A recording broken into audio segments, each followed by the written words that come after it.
Hi, I'm Lady Adi from Keep Unfrozen Ministries and Pink Parties Press. And this is part one of a series about the best F word. What is the best F word? It is fear. As humans, we have a precipitation. I want to say that word and we will struggle with it. Precipitation towards fear. It is in our DNA. And it's part of our survival instinct, part of our fight, flight, or freeze choices when we're in a situation that produces fear. Now, often phobias and depressions can be rooted in fear. It's not a good thing when it goes to that degree. And in our modern society where we can't get out our swords and just kill one another, then we have to either run away from the situation or it comes into an anxiety which can overcompensate itself and cause all kinds of problems in our mental health, in our thoughts and feelings and communication with everybody. FEAR as an acronym stands for false evidence appearing real. Now, how true is that? The best way of thinking about it is that fear may raise its ugly head at any given moment. And this can be really hard for you, really bad. And yet for another person, that same moment is not at all fearful for them.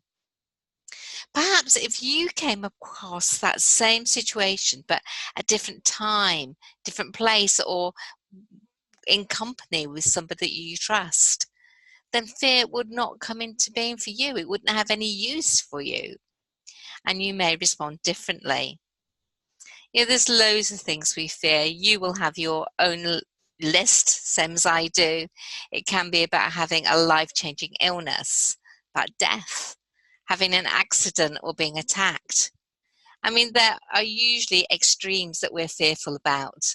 They're rare, but if they do occur, once we are actually in the situation, we will surprise ourselves because we can and we do cope. Fear responses tells us that we can't cope, but that is a lie. It is untrue.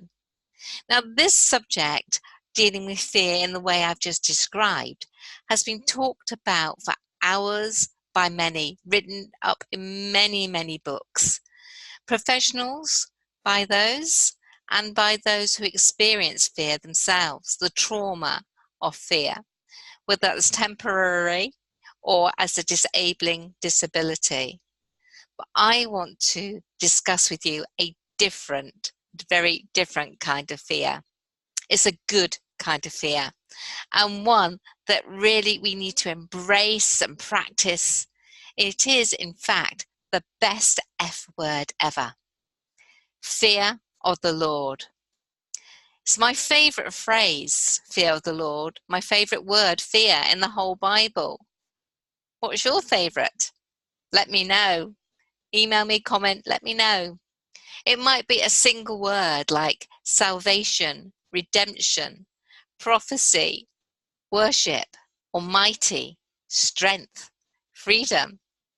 Or it might be a shorter word like hope, love, spirit, law, power, king.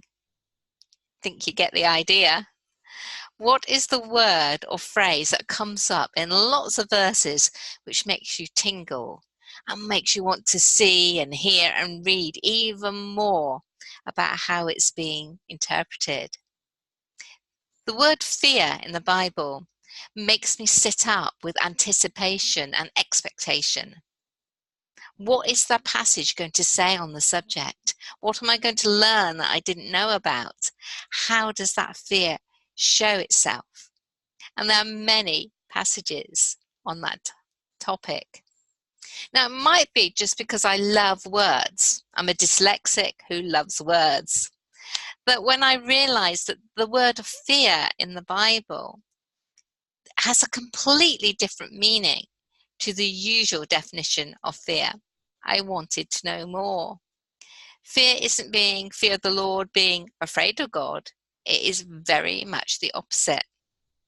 Now, how many times do you realize that the way God works is completely opposite, completely contrary to the way man, this world, and our culture works? Perhaps that's a blog for another time. Perhaps when we meet God and finally enter his kingdom, as described in Revelations, we will not only be transformed and have new bodies and a new name, we may also have a new language. After all, translators and interpreters will be redundant in heaven, so we will return to the days before Babel and know exactly how to communicate with each other.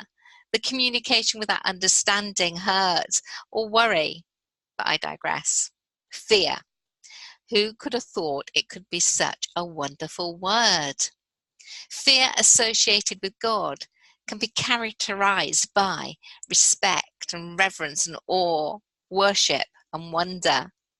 And these fear responses are not outdated or abstract. They are real emotions aroused by the fear of the Lord. And that meaning is being lost from today's vocabulary. We don't talk about fear, oh, I really fear so-and-so, meaning I love them, I actually respect them, I want to do everything to be in that person's presence. It's always about being concerned, worried, and negative. The lie of discouragement is behind this disuse, leaving an exclusive understanding of fear within the fight, flight, or freeze survival responses. Yet your survival depends on fearing God. My favourite all-time story of David is when he's on his deathbed. Gory, right? But a man who'd lived such a full, active life, made mistakes, learnt from them, got up and carried on, had sorrows and joys, yet his final words of wisdom to his family and obviously to us was to fear the Lord. Samuel records the words, and it's given in such flowing language which we associate with David, the boy who spent his childhood as a shepherd but became a king. David's last words of wisdom are like a baton being passed on to those in leadership. As a leader, which David had been for the majority of his life, he'd spent time commanding others, ruling over people with fairness, goodness, and justice. But David acknowledged God in everything he did, all his accomplishments. And his final words were these, taken from 2 Samuel 23, 2-4. The one who rules in the fear of the The one who rules in the fear of God is like the light of sunshine in the morning, like the morning without clouds, like the gleaming of the sun on new grass after the rain. Wouldn't you like to experience fear of the Lord in this way? I certainly do. Let me know what you think in the comments below, or email me, lady@ladyad.com. This is part 1 of the best F word ever, and part 2 will be coming soon.